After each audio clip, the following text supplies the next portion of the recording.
So ultimately, I'm just trying to make better learners, better movers. And so for you to be a better mover, the best way to do it is play, right?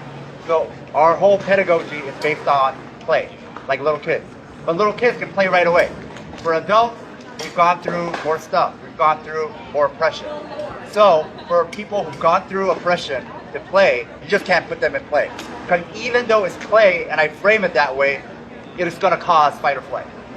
So for adults, people who've gone through a lot of oppression, people who aren't getting paid right, people who have grievances, right? We have to go through a lot of breathing. We have to go through a lot of eye training. So some of you might know about breathing a little bit, but eyes is a part of your autonomic nervous system that you might not think about that's related to your breathing. So we're going to do a lot of eye work, breath work. We're going to work a lot today on ease. Go through the motion. Not a intellectual exercise where you're like, oh, I get that concept. Okay, move on to the next thing. No, the ritual is the point. See where you carry emotion, because you also carry emotion in the body. The reason why I say you have to go through it is because English is a very clunky, disembodied language. I will never have the right words for you. You just have to go through it and feel it. We often wear clothes that encumber us where we can't breathe into our diaphragm, right? We're restrained. So we often then learn to breathe around it. So unrestrain yourself and breathe right here. When you have a night terror or sleep paralysis, you have to start with the smallest movement and use that to start to take control of your body again. Same thing, the eyes, the easy way to start taking control of your body. So now there's a lot of cliches about martial arts, right? Like be like water. Instead, I want you to think of yourself like a tree. Be like a tree, especially a sapling, a tree sapling. So like a sapling, you want to be rooted, but flexible. So old trees, strong storm, if they're old and rigid, they fall, right? Tree saplings, baby saplings, they're rooted but flexible. They don't fall. That's how we want to be. Because when you're moving, it's not only idiosyncratic, it's also culturally informed. So that's often our first introduction as little kids into politics, body politics, and regulating and policing how we move. We're not supposed to be big. We're supposed to be small. We're not supposed to move at all. Why do you move like that? Why do you stand like that? Right? And then we think about movements in these Western patriarchal, misogynistic ways, right? So just move whatever feels natural. What is the opposite of alignment? Cheerful. So what I mean by that is, if your joints go the same way, everything's good. If they don't, cheerful. Things rip, right? You're not strong, you're off balance. Everything has to go the same way. And also, you have freedom of movement.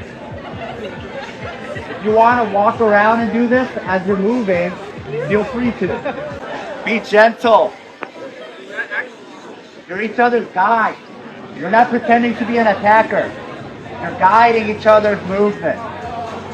You'll learn to rotate, create alignment, create a feel that haptic sense. We learn this through play. When you think about some of the real life things that have happened in the last several weeks, several months, right? And you think about our responses. And when you get shoved, you want to be rooted but pliable, right? Why we're doing it as play? Because everybody's like, oh, you need self-defense now. Everybody needs to know all this stuff. I actually think that's the worst way to teach it. Because now I'm scared, right? If any of you guys teach anything, right? A stressed out mind, scared mind cannot learn anything.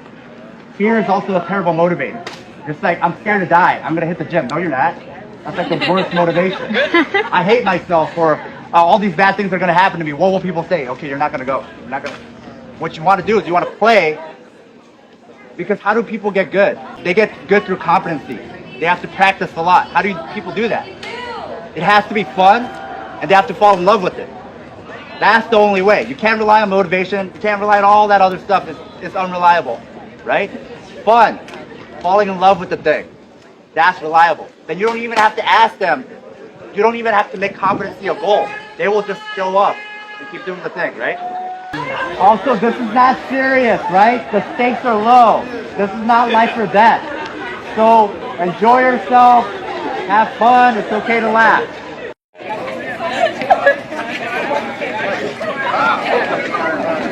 So you guys are developing your movement. I didn't teach you any technique, right? What happens? Techniques naturally emerge just from the goal of not trying to do things. Nobody told you how to slip a punch. Nobody told you how to like pull away from a punch, right? But you guys are naturalistically emerging actual movement, right? That's the best way to learn, because you emerged it from yourself, you taught yourself. So a lot of this is having faith in the learner that they can't teach.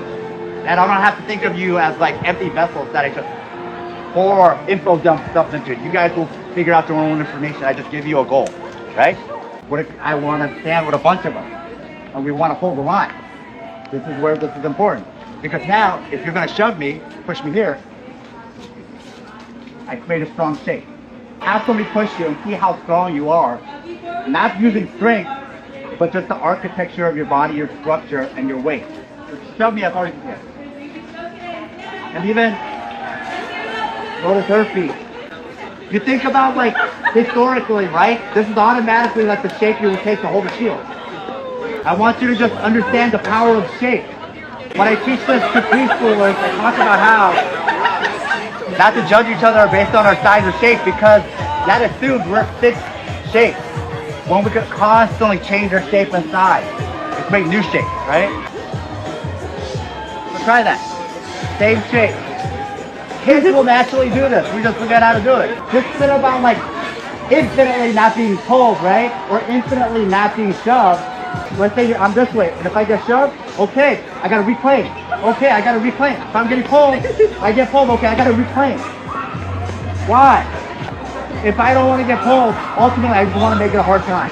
So how you do one thing is how you do all things. It's not about doing anything infinitely. You just want to give them a hard time. You do an encampment. What are you trying to do? You're trying to give them a hard time so they have to spend a lot of money. You know you're not going to be able to do an infinite encampment, but you will make them spend a lot of money trying to do something about it. You know you can't fight this forever. It's just like, okay, what if I get pulled for 10 hours? Yeah. But you just want to make it as costly as possible. They have to exert a lot of energy, right? That's the ultimate point. You yourself are not a fixed point in time. You yourself are not infinitely the same thing. So ultimately, it's all about adapting the context, and you just keep fighting, and you just keep going, right? And you try to endure. If you can't endure anymore, then give somebody else the turn, right? So now let's finish up with something I call recovery breathing.